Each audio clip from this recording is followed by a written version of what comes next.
अस्सलाम वालेकुम। सैयद मुहम्मद मुहिब नबी दवाखाना हमीदिया चैनल ते तुहाडी खिदमत दे अंदर हाज़िर है।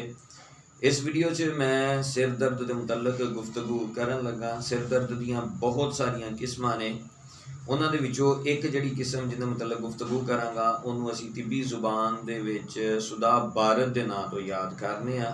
इनका सबब, इनकी अलामत और इनका इलाज इस वीडियो के अंदर मौजूद है।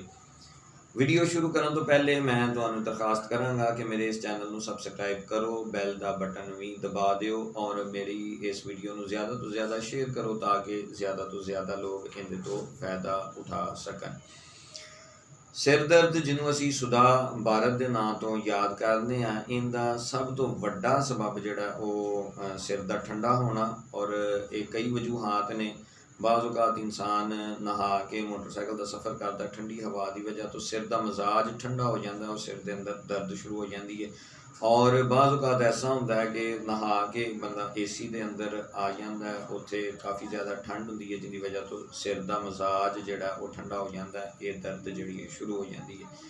ये दर्द सिर के पिछले हिस्से के अंदर होती है। जिहड़ा पिछला हिस्सा है गर्दन के नाल, गर्दन के जिहड़े असाब ने इन्हां दे अंदर काफ़ी ज़्यादा खचाओ की कैफियत होंदी है।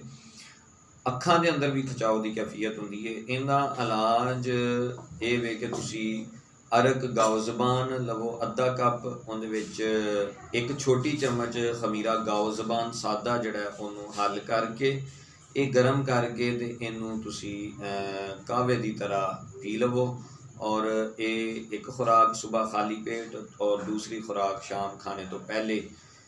और अतरीफल उस तो खदूस छोटी चम्मच रात सौन लग्या नीम गर्म पानी के नाल खाओ।